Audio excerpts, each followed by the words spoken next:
Welcome to technical expertise. दोस्तों, आज की इस वीडियो में मैं आपको बता रहा हूँ कि एंड्रॉयड ऐप डेवलपमेंट में आप किस तरह आगे बढ़ सकते हैं, या आप एंड्रॉयड ऐप डेवलप करने के बारे में सोच रहे हैं तो आपके लिए क्या गाइड हो सकती है। तो ये सारी चीज़ें मैं आपको इस वीडियो में पूरी गाइड आपको देने वाला हूँ कि आप किस तरह स्टार्टिंग कर सकते हैं एंड्रॉयड डेवलपिंग के लिए।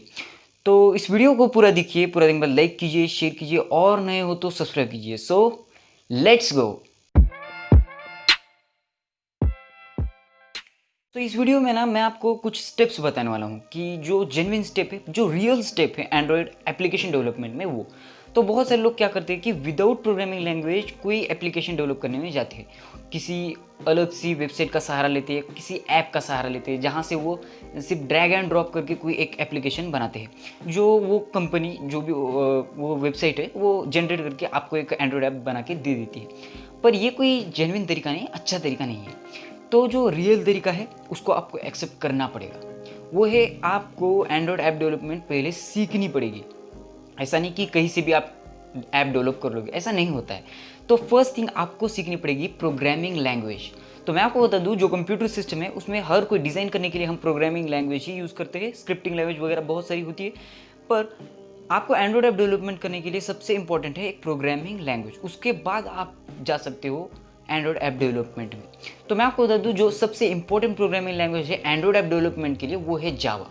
जो जावा प्रोग्रामिंग लैंग्वेज है वही है एंड्रॉयड ऐप की एक, मतलब आप ऑफिशियल कह सकते हो। वेल ऑफिशियल तो नहीं है, फिर भी ज़्यादातर लोग, मेजोरिटी में जो प्रोग्रामर्स होते हैं वो एंड्रॉयड ऐप डेवलपमेंट के लिए सिर्फ और सिर्फ जावा का ही यूज़ करते हैं। तो सिर्फ जावा ही नहीं, और एक प्रोग्रामिंग लैंग्वेज है कोटलिन, जो ऑफिशियल एंड्रॉयड ऐप डेवलपमेंट के लिए एक प्रोग्रामिंग लैंग्वेज है। गूगल ने उसको ऑफिशियल कर दिया है। इसके बारे में बाद में बात करूंगा, फर्स्ट मैं आपको स्टेप्स बता देता हूँ। तो जो एंड्रॉयड के लिए सबसे इंपॉर्टेंट प्रोग्रामिंग लैंग्वेज है जावा। अब आप डायरेक्ट जावा पे जंप मत कीजिए, ऐसा आप कर सकते हैं, बहुत अच्छी बात है। अगर आप सिर्फ और सिर्फ एंड्रॉयड ऐप डेवलपमेंट में ही ध्यान देना चाहते हैं तो आप डायरेक्ट जो जावा पे जंप कर सकते हैं।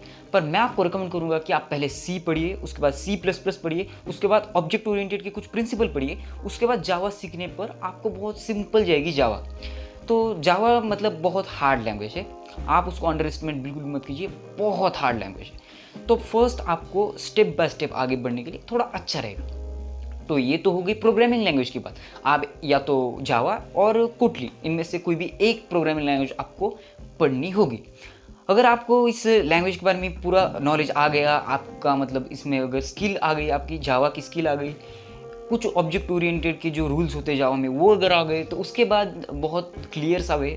उसके बाद इंपॉर्टेंट चीज़ है आपके पास एक अच्छी सी मशीन होनी चाहिए, अच्छा सा कंप्यूटर होना चाहिए। अब ये बहुत इम्पोर्टेंट है, क्योंकि देखो कोई भी डिसेंट मशीन होना अच्छी बात होती है किसी भी डेवलपमेंट में। अगर अब मैं अब बात करूँ एंड्रॉयड डेवलपमेंट की, क्योंकि हम यूज़ करते हैं एंड्रॉयड डेवलप करते समय एक सॉफ्टवेयर को जो गूगल बनाते हैं, एंड्रॉयड स्टूडियो। तो एंड्रॉयड स्टूडियो, इसमें ही हम सारी कोडिंग करते हैं हमारी, और यहाँ ही हमारा ऐप का प्रोजेक्ट बनता है। तो इस स्टूडियो में, इस सॉफ्टवेयर में सबसे इम्पोर्टेंट चीज़ है आपका मशीन, मतलब आपकी मशीन में रैम अच्छा होना चाहिए, क्योंकि ये मशीन ना एक पूरा का पूरा एंड्रॉयड फ़ोन ही सिम्युलेट करके आपको देती है।